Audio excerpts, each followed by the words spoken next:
Este episódio tem versão em Libras no Spotify e no canal da UFO no YouTube. O que é a ciência hoje? É possível fazer ciência no Brasil? Quando pensamos na quarta temporada do Ciência ao Pé do Ouvido, pensamos nessas questões. Quando escrevi o teaser dessa temporada, refleti muito que o momento que vivemos na ciência ainda está em reconstrução. Passamos por uma pandemia, vivemos um processo de descrença e de militância para a ciência, enquanto recriamos as formas de fazer a divulgação científica. Vimos os próprios pesquisadores se levantando mais uma vez para fortalecer a palavra da ciência. E quem são essas pessoas? O que estão pesquisando nesse momento?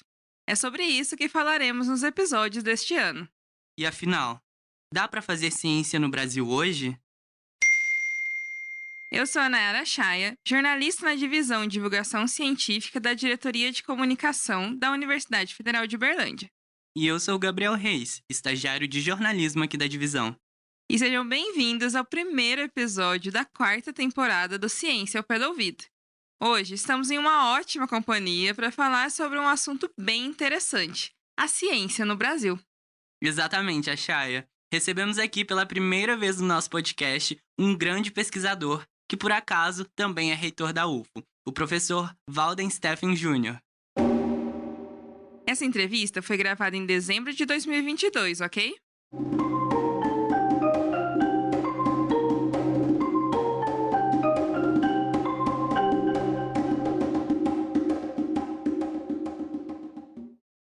Eu acho que o reitor poderia começar se apresentando, falando como que foi a sua trajetória até chegar aqui.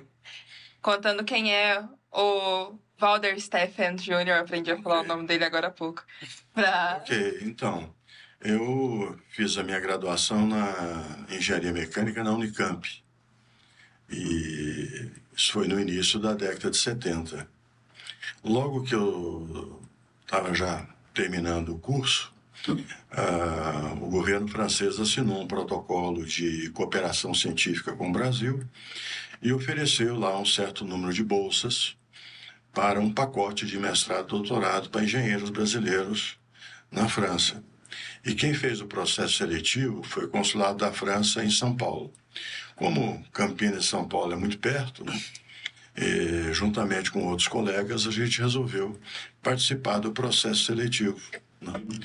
Ainda sem muita expectativa, porque nós éramos formandos e a gente sabia que havia alguns candidatos que já tinham mestrado, portanto, teriam talvez mais facilidade no processo. Mas o fato é que deu tudo certo, né? Então, fui beneficiado com essa bolsa do governo francês. Então, por isso, fiz o mestrado e doutorado na França naquela ocasião. Antes de sair do Brasil, entretanto, meus pais eram, naquela época, vizinhos, aqui em Uberlândia, de alguns professores da UFO, da antiga Faculdade Federal de Engenharia. E naquela época não havia professores ainda com doutorado, né? Uhum. Então eles me convidaram, me chamaram para vir aqui a Uberlândia, ainda antes de eu viajar para o exterior, e me perguntaram se eles complementassem de alguma maneira a minha bolsa, se eu teria interesse em retornar para a Faculdade Federal de Engenharia aqui de Uberlândia após concluir o doutorado. Eu, evidentemente, achei que era uma proposta interessante, aceitei. Então, tão logo eu terminei o doutorado, eu assumi a minha função propriamente docente. Só que, ao longo desse período no exterior, a universidade foi federalizada, né? Ela foi federalizada em maio de 78. Eu estava no exterior. Então, quando eu voltei já com o doutorado concluído, a Universidade Federal de Uberlândia já era uma realidade, né? E a universidade, naquele modelo antigo, ela se organizava segundo 3 centros.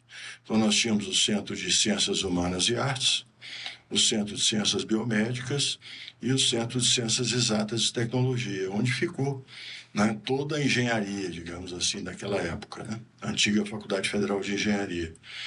E eu, então, me juntei ao Departamento de Engenharia Mecânica naquela época, né? Anos mais tarde, houve uma estatuinte, então o modelo da universidade foi modificado e é mais ou menos o modelo que nós temos hoje, né? Mas durante aqueles anos iniciais, o grande desafio era se criar um programa de pós-graduação.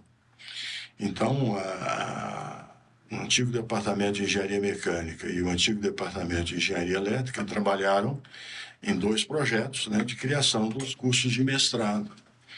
E nós trabalhamos nesse projeto ao longo de 1984, encaminhamos a proposta para a CAPES, foi aprovada, e nós, então, no primeiro semestre de 85, começamos o curso de mestrado em engenharia mecânica. E também começou, na mesma época, o curso de mestrado em engenharia elétrica, né? E eu tive o privilégio de ser o primeiro coordenador, né, do curso de mestrado em engenharia mecânica. Legal. Então, orientei, né, naquela época, a primeira dissertação de mestrado, acompanhado aí no trabalho de orientação pelo professor Francisco Lepori, que nos deixou esse ano, infelizmente, né? E o estudante, na época, já era um professor do Departamento de Engenharia Mecânica, chamado professor João Carlos Mendes Carvalho. Ele foi o mestrado 001 em Engenharia Mecânica. Que honra, hein? Foi legal, né? Aham. E depois disso, já na década de 90, em agosto de 94, nós criamos o doutorado em engenharia mecânica. Na mesma época foi criado o doutorado em engenharia elétrica. Na época, é importante salientar que esses 2 cursos de doutorado foram os primeiros no estado de Minas. Então, o doutorado em engenharia mecânica foi o primeiro doutorado nessa área no estado de Minas Gerais. O doutorado da FMG e tal é posterior. Então, atraía muita gente, né, pra Essa cá. data, Eu falo, a gente é muito chique. E aí, naquela ocasião, eu tive um outro privilégio, que foi o de orientar o primeiro doutorado em engenharia mecânica, que foi uma professora Cesimária Saramago. Hoje já está aposentada, foi professora, né, da área de matemática, depois foi diretora da faculdade de matemática, mas hoje ela já se aposentou da universidade. Eu que não me aposentei, fico aí fazendo hora, né, sem me aposentar, então a gente continua fazendo as coisas, né? Continua fazendo ciência por aqui. Professor, uma pergunta assim muito importante, um ponto muito interessante para nós, algo bem, sim, eu acredito que o público deve estar muito interessado. E quem é o professor Valder fora da UFO? Fora da UFO? Então, eu sou casado e me casei exatamente naquela época em que estava saindo do país, em 1976. E a minha esposa é professora da rede pública de matemática, foi professora do Colégio Estadual de Uberlândia, que a gente conhece como museu, né? Mas também já está aposentada há vários anos, tá? E eu tenho 2 filhos, tenho uma filha, ambos casados, né? Eu tenho uma filha que é a mais velha, né? Ela se chama Nathalie.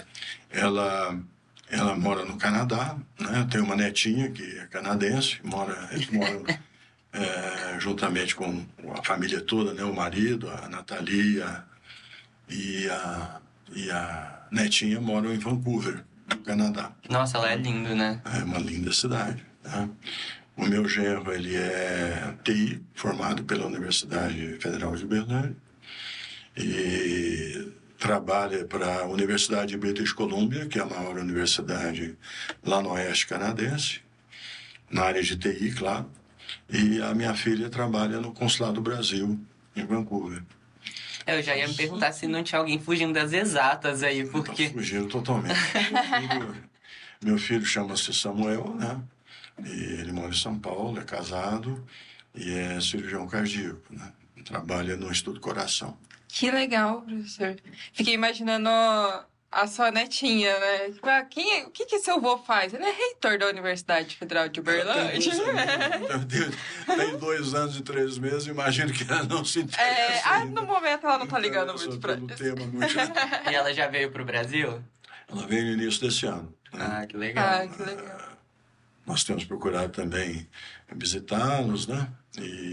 Mas no início desse ano, em janeiro, eles vieram no Brasil. Legal. É legal a gente conversar disso também, porque é o que a gente estava conversando aqui no off, né?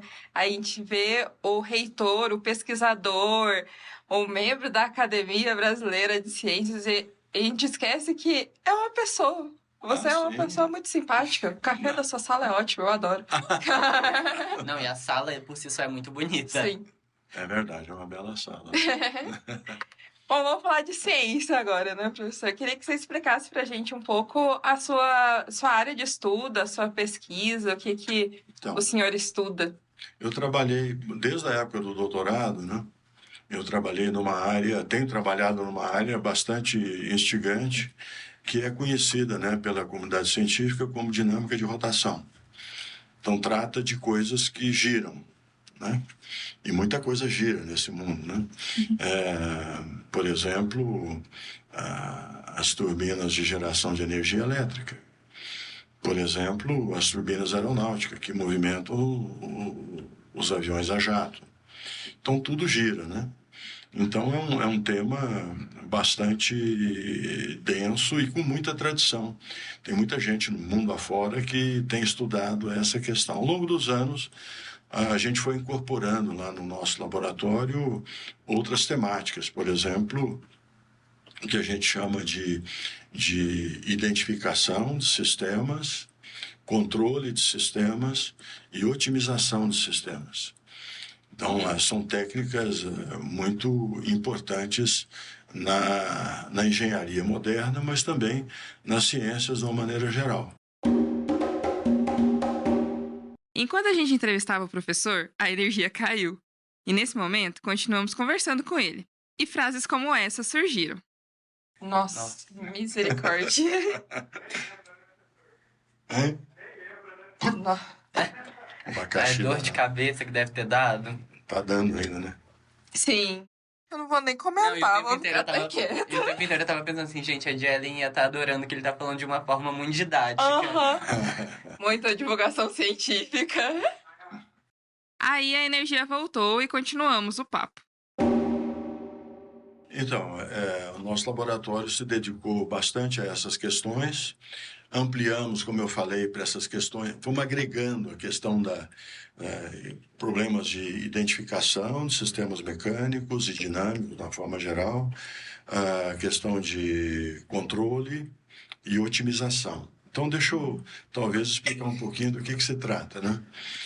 O que é a identificação de um sistema? Você tem um sistema dinâmico qualquer, uma estrutura, uma máquina, um veículo, só que você não conhece as características desse sistema. Então, o que é feito? Você instala sensores nessa estrutura, nesse sistema, chacoalha esse sistema, faz isso vibrar, capta os resultados através desses sensores e a partir da análise dos resultados que você coletou, é possível se chegar às características dinâmicas mais importantes do sistema. Eu vejo que isso é muito importante em engenharia, né? Sim. A outra coisa é a questão de você poder controlar o sistema, né? O que é controlar? É você acrescentar forças externas no sistema para manter aquilo sob controle. Por exemplo, você quer que um veículo, como são os veículos novos aí, estacione sozinho. Como é que isso? Não é um milagre, né? Isso é feito através de atuadores sobre todo o sistema de direção do veículo, que agem a partir de informações coletadas através de câmeras que ele tem, e ele sabe o posicionamento do veículo, e ele consegue estacionar. Isso é controle, né? E otimização. Otimização é você poder pegar uma estrutura e permitir que ela seja melhorada segundo algum critério.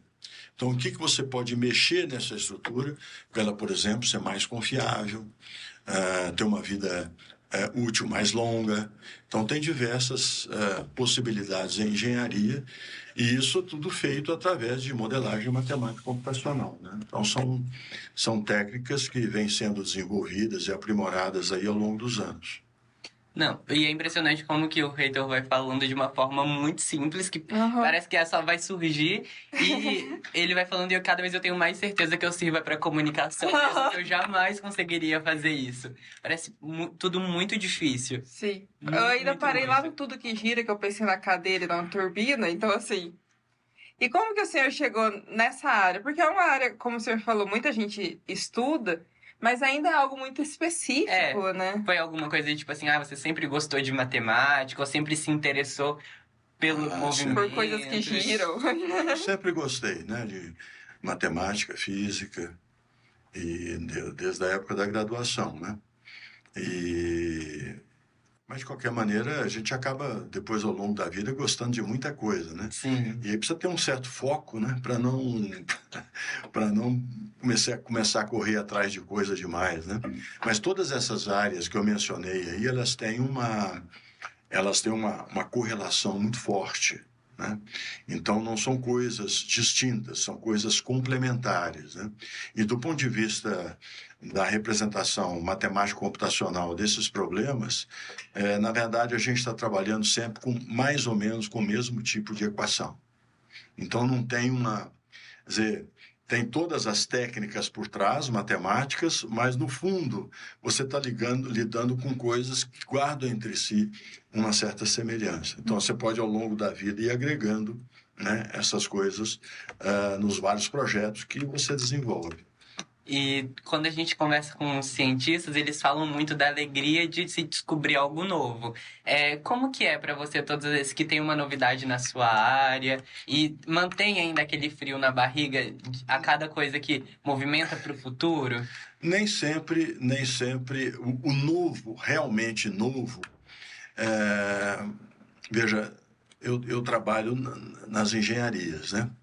E o engenheiro, mesmo quando ele faz pesquisa de alto nível, ele não busca exatamente o novo. Ele procura agregar todo o conhecimento científico que existem nas várias áreas afins e colocar aquilo a serviço de uma nova ideia, de um novo projeto, né? Então, viabilizando uma nova máquina, pode ser qualquer máquina, e viabilizando um novo tipo de veículo, um novo tipo de aeronave. Então, o engenheiro trabalha muito com a ciência aplicada e menos com a ciência básica, que fica mais por conta dos matemáticos, dos físicos, dos químicos, dos biólogos, e dos filósofos, dos cientistas sociais e assim por diante, né? Então, o engenheiro é mais focado em cima de projetos que precisam ser desenvolvidos ou melhorados. Mas dá, sim, sempre um certo frisson, né? Porque você está lidando, muitas vezes, com um conceito novo, né? Com uma aplicação nova. Embora você não está lá criando propriamente uma ciência nova, mas você está colocando uma ciência nova a serviço de um projeto novo. Com certeza. Muito interessante. Adorei que o senhor fala frisson enquanto a gente fala frio na barriga. Eu tô adorando conversar com o senhor, você não tem noção, professor. Todo um dialeto diferente. O senhor é muito chique. Mas é a mesma coisa. Professor, e o senhor estava me contando antes, né? Que o senhor entrou na Academia Nacional de Engenharia, certo? Eu em 2000 deixa eu ver meu ano certinho, em 2013, de fato, eu fui convidado a fazer parte da Academia Nacional de Engenharia. Então, desde 2013, eu fui honrado aí com essa participação. E é uma academia que tem sede no Rio de Janeiro e tem uma importância muito grande porque A Academia Nacional de Engenharia, ela não é formada por políticos, né? Ela é formada por cientistas, engenheiros interessados no desenvolvimento do país. E, portanto, podem dar opiniões desinteressadas, né? no sentido da política de resultado imediato, pensando em grandes projetos nacionais. Por exemplo, a questão da energia, a questão da água, que são temas de grande relevância para o país. Então, a academia ela promove estudos, monta comissões para estudarem determinados temas, e os resultados desses estudos são colocados à disposição daqueles que são responsáveis pela formulação de políticas, né? Alguns anos mais tarde, mais especificamente em 2016, eu passei a integrar a Academia Brasileira de Ciências, que para mim é a grande realização profissional. Então, a minha maior realização profissional não é na área propriamente de gestão ou na área de política universitária, mas é de poder fazer parte da Academia Brasileira de Ciências, né?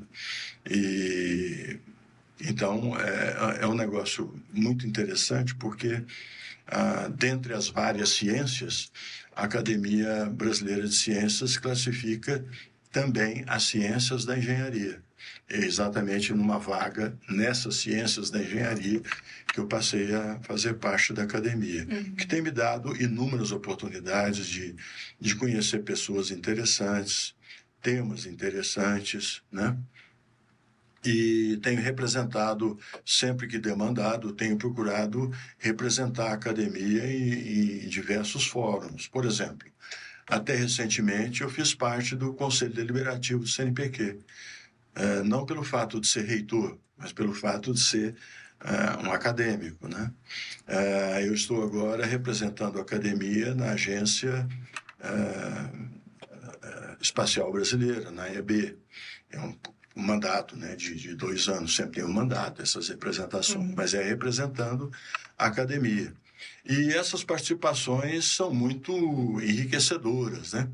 Da gente conhecer grandes projetos nacionais e grandes desafios nacionais. Então, tudo isso eu sou muito grato, né, por essas oportunidades.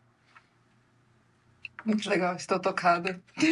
E uma dúvida que foi surgindo aqui nos bastidores também era um boato que a gente trouxe aqui para o reitor, que ele ficou até surpreso, que era sobre turismo espacial, a relação com a sua atuação profissional. E eu e a Nayara descobrimos que não tem nada a ver uma coisa para outra. A gente já estava achando que o senhor ia viajar para a Lua, assim, estava muito interessado. Uma bandeirinha da UFO na Lua. Se fosse aberta a candidatura, eu certamente apresentaria essa candidatura. Com a bandeirinha da UFO. Com a bandeirinha. Mas, na verdade, eu tenho a impressão que a nossa Renata Neiva... Um abraço, Renata. Um abraço para ela. Ela se refere nessa reunião que eu participei, né, recente, uma última reunião, lá na Agência Espacial Brasileira, foi comentado alguns projetos, e quando foi discutido o fato de que o espaço ele deixa de ser apenas uma preocupação de governos, né? Vamos lembrar que a chamada corrida espacial, iniciada na década de 60, ela, na época, era a época da União Soviética. A União Soviética partiu à frente e colocou uma nave tripulada em órbita em torno da Terra. Yuri Gagarin foi o astronauta que fez esse feito pioneiro. Isso provocou uma corrida espacial, né? E, na época, o presidente Kennedy, inclusive, fez uma declaração que, em português, é assim: nós vamos para a Lua. E ele falou isso numa universidade. E desafiou os cientistas americanos a irem para a Lua. E eles, de fato, foram para a Lua. E, às vezes, as pessoas dizem, mas gastar tanto dinheiro, isso custou bilhões de dólares, né? Tudo bem, se a gente olhar só a questão de ir à Lua, o problema é que Para desenvolver esse projeto, a ciência e as engenharias se desenvolveram enormemente, né? E o fato de ir para a Lua permitiu que não apenas as ciências espaciais, mas outras ciências se desenvolvessem junto, né? E eles acabaram conseguindo ir na Lua, né? E tem gente que não acredita, mas a gente não pode fazer nada com os negacionistas. Então, acham que isso é uma história da O carochinha. senhor acha que eles foram pra Lua mesmo? Eu tenho certeza que isso... Nossa, e tem cada história absurda. Tem gente que acha que montaram um set de filmagem, fizeram... Nossa, Isso, não existe isso, gente. Isso. E, na verdade, eles foram, sim, à Lua. Acontece que não é um projeto que você, décadas depois, repete com facilidade, né? As tecnologias à disposição na época eram totalmente diferentes daquilo que se dispõe hoje. Então, agora, com o desenvolvimento, né, e crescimento das chamadas ciências espaciais, essa preocupação vai para muitas empresas, né, que estão desenvolvendo equipamentos e lançadores, veículos espaciais de última geração. E por que não vender isso para quem pode pagar, né? Então, várias empresas estão criando isso que a gente chama aí de turismo espacial. Aliás, recentemente tivemos um mineiro, um rapaz de Belo Horizonte, que foi sorteado e fez uma viagem dessa, uma viagem curta, né? Mas deve ser uma viagem altamente emocionante, de poder perceber lá de cima a bola de futebol que é a Terra, né? Sim. E, de novo, né, alguns negacionistas ainda acham que a Terra é plana, né? E não há muito o que fazer, né, nesse caso, né? Momentos complicados que a ciência vive. As evidências, elas são da esfericidade da Terra, elas são de séculos antes de Cristo. E para quem pensava que a gente falaria de viagem no tempo, carros voadores, no século atual a gente ainda debate se a Terra é plana. Não, é perda de tempo, né? Literalmente, né? A gente podia estar falando de turismo espacial. Seria muito mais legal. Muito mais legal. O turismo espacial. Agora, é importante a gente dizer por que as ciências espaciais são importantes para o Brasil, né? O Brasil tem tantas necessidades, e tem mesmo. Vai se preocupar com ciência espacial? Precisa. Toda a questão do monitoramento do clima, previsão de catástrofes ambientais, isso é feito através de uma rede de satélites que nós temos aí fora, orbitando. Alguns são satélites geoestacionários, outros são satélites que estão em movimento permanente.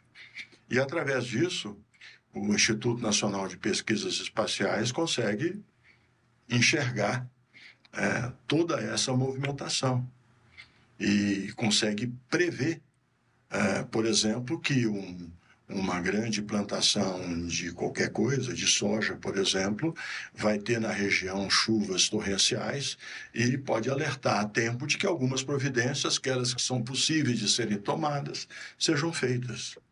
Então, veja que não é o espaço pelo espaço, é o espaço por aquilo que ele consegue agregar em termos de qualidade da vida humana aqui na Terra, né? Sim.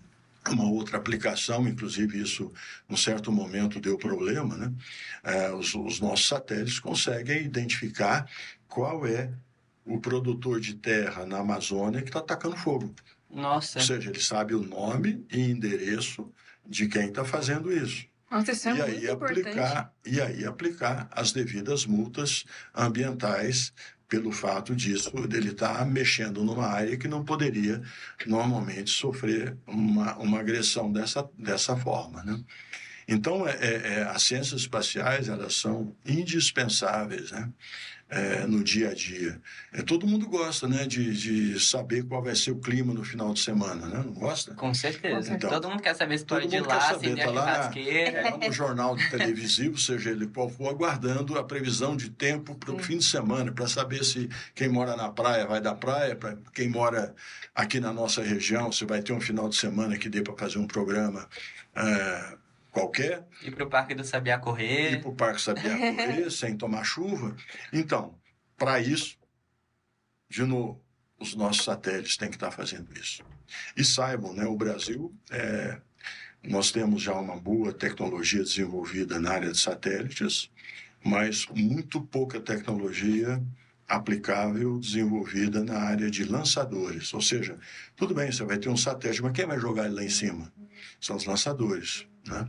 Então, o Brasil tem pego carona, os satélites brasileiros têm pego carona aí com satélites chineses, com lançadores chineses, com lançadores franceses, lançadores ucranianos.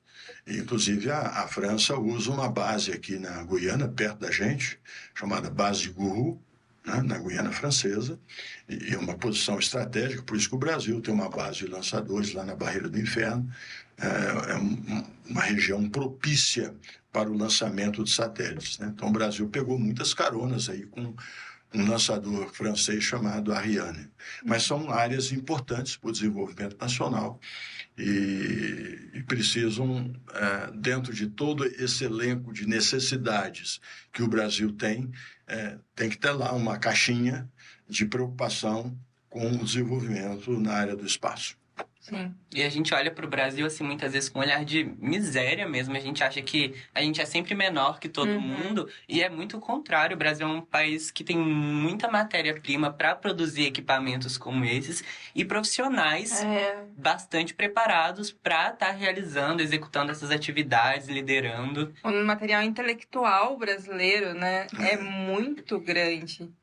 Agora, é muito importante que não haja descontinuidade na formação de recursos humanos de alto nível. Com certeza. Por isso que os recursos para a ciência, para as bolsas de mestrado e doutorado, pós-doutorado, elas são extremamente importantes, são indispensáveis. Aliás, as bolsas de mestrado e doutorado, elas estão sem reajuste há 10 anos. O último reajuste foi em 2013. E essas bolsas estão absolutamente defasadas.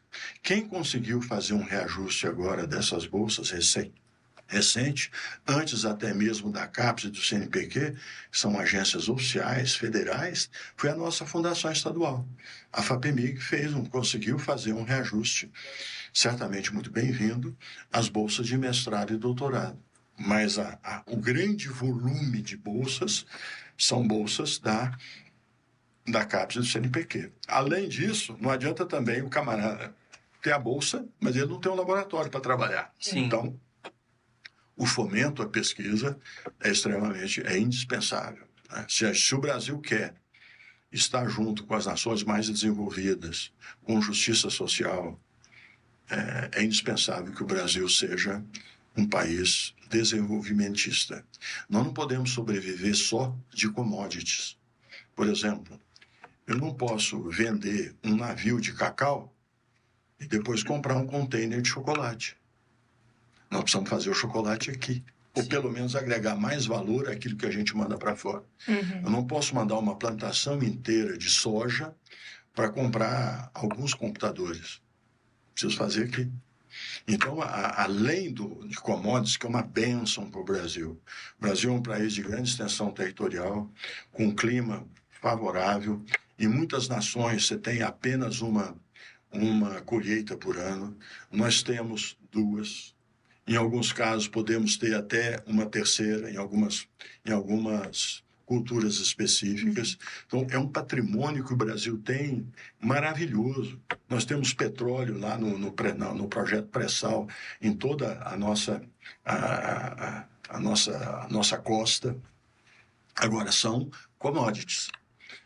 Não basta só as commodities. Talvez nós fôssemos um pequeno país que pudesse viver só do turismo e das belas praias, a conversa seria outra.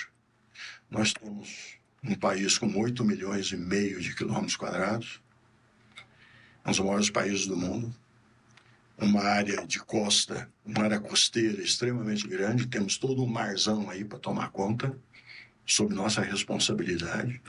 Temos a maior floresta tropical do mundo, temos uma diversidade de diferentes biomas, né? Bioma do Cerrado, do Pantanal, lá no sul do Brasil, lá na região da Lagoa dos Patos, tem um bioma também muito específico. Então, tudo isso precisa ser considerado, tratado com responsabilidade para o futuro, né? Para as novas gerações que estão vindo aí.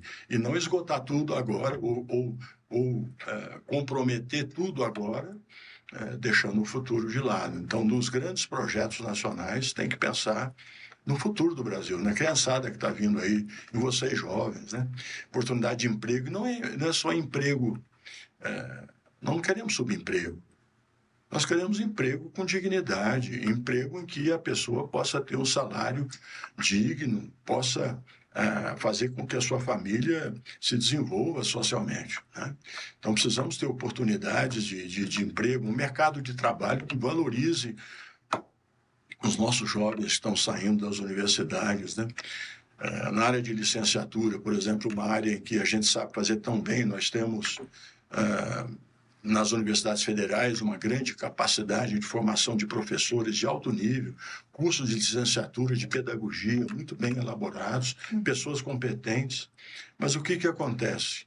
Lá na ponta, os salários dos professores e professoras que estão atuando no ensino fundamental, no ensino básico, esses salários não são suficientes, são inadequados, são pequenos. Isso desmotiva, né, a formação de professores e é uma área fundamental para o futuro do país aí.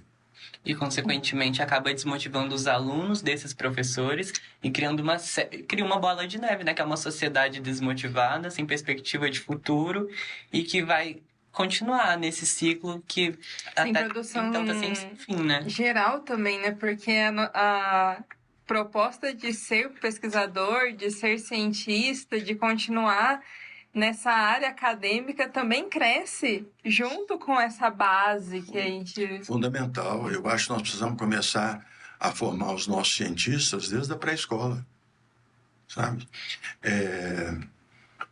E nós temos sofrido aí, como consequência desse problema que nós estamos conversando, a chamada fuga de cérebros, né? Então, o que acontece? Um cientista brasileiro, ele vê uma oportunidade de trabalho mais adequada lá fora, ele vai embora. Imagina um aluno nosso, um estudante nosso, fez um mestrado, doutorado no Brasil, ele vê uma oportunidade de fazer um pós-doutorado lá fora, de repente a equipe com a qual ele vai trabalhar gosta dele, porque eles são bem formados, e oferece uma oportunidade de trabalho. Ele não tem essa oportunidade de trabalho aqui, ele fica lá. Ou então pesquisadores já e cientistas já em atuação se sentem desanimados porque não têm os recursos, porque os recursos não são liberados de forma contínua, enfim, as várias dificuldades aí que temos visto. Ele vê uma oportunidade de trabalho lá fora, também ele vai embora. Agora, para mim, a pior fuga de cérebros que nós temos são aqueles cérebros das nossas crianças que nunca chegaram ou nunca chegarão a se consolidar, porque deixarão a escola prematuramente, ou para trabalhar, ou para outras coisas, né? Então, por isso que eu falei agora há pouco, que a formação, sem dúvida, dos cientistas, mas a formação de todos aqueles que chegarão à universidade um dia, tem que ser iniciada lá na pré-escola, né? O professor da pré-escola tem que estar motivado para que aquela criança se sinta num ambiente desafiador, criativo, ambiente alegre, onde ele possa, certamente lá no ensino da pré-escola, brincar, mas também se motivar pelo conhecimento e desenvolver a sua curiosidade, desenvolver o seu potencial lá embaixo. E aí, lá na frente, certamente, ele poderá ser um cidadão, uma cidadã cada vez mais útil aí para a sociedade. Sim. Com certeza, sem ter que ficar se preocupando com se vai ter o que comer quando chegar em casa, muitas vezes, né? Que, infelizmente, essa é a realidade que a gente observa muito no Brasil, que são crianças que vão para a escola para ter a única refeição do dia. Exatamente. Professor, muito obrigada por essa conversa. Foi muito bom conversar com o senhor. Confesso que não esperava o rumo que a gente tomou nesse episódio, mas acho que foi essencial para a gente começar essa temporada falando sobre a importância da valorização da ciência no Brasil e da educação no Brasil. Então, eu gostaria de agradecer muito a vocês pela oportunidade. Eu gostaria de concluir, porque vocês enalteceram aí muito o fato de eu ser da Academia Nacional de Engenharia e da Academia Brasileira de Ciências. De fato, são coisas muito especiais na vida, na carreira do pesquisador.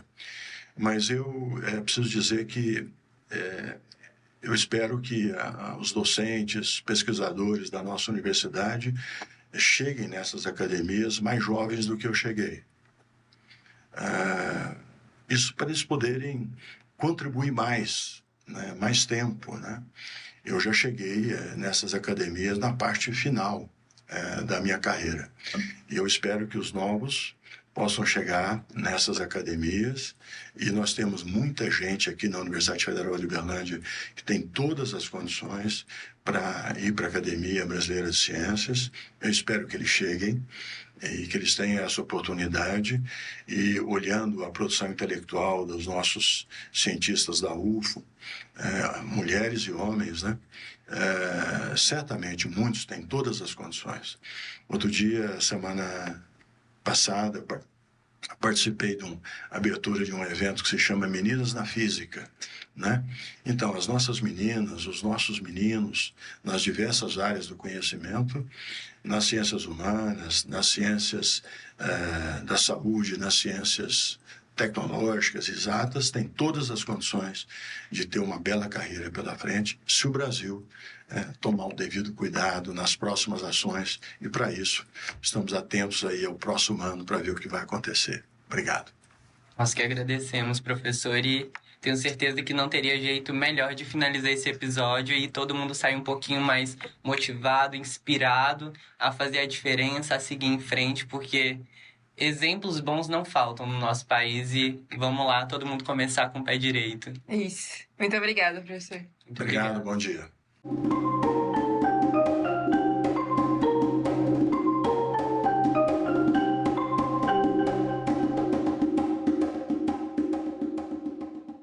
Mas calma que ainda não acabou.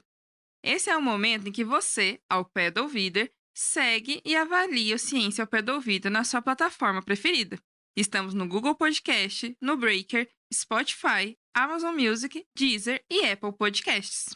E se você ainda não nos segue nas redes sociais, anota aí para acessar os outros conteúdos que preparamos para você. Estamos no TikTok, Twitter e, claro, nas redes sociais oficiais da UFO. As arrobas você encontra aqui na descrição. Gostou desse episódio? Quer perguntar algo, mandar um recado ou indicação pra gente? É só mandar um áudio para o nosso WhatsApp. Nosso número é 34 9966 2021. Repetindo, 34 9966 2021. Muito obrigado por nos ouvir até aqui. E sejam bem-vindos a mais uma temporada do Ciência ao Pé do Ouvido. Até mais! O Ciência ao Pé do Ouvido é o podcast da Divisão de Divulgação Científica da DIRCO, a Diretoria de Comunicação Social da Universidade Federal de Uberlândia. A apresentação, produção e entrevista desse episódio foram feitas pela jornalista Nayara Chaia e pelo estagiário de jornalismo Gabriel Reis. A comunicação imagética foi feita pela Ludmila de Castro, estagiária de design. A divulgação nas mídias sociais está com o jornalista Túlio Daniel, que é editor de ciência das redes sociais da UFO. A principal transição sonora é a composição do percussionista Eduardo Fraga Túlio, que é pesquisador e professor de música aqui na UFO. A captação de áudio foi feita pelo Mário Júnior e Yuri Ganda. Edição, montagem e finalização são do Márcio Gama. A direção de comunicação da UFO é da jornalista e pesquisadora Renata Neiva. Este episódio tem versão em Libras no Spotify e no canal da UFO no YouTube. A intérprete é a Alessandra da Silva. Captação e edição de vídeo é do Euler Reis. O Ciência ao Pé do Ouvido tem apoio da Fundação de Amparo à Pesquisa do Estado de Minas Gerais, a FAPEMIG. Voltamos na próxima terça-feira.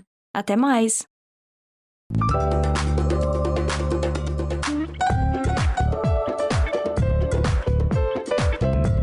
Ciência ao pé do ouvido.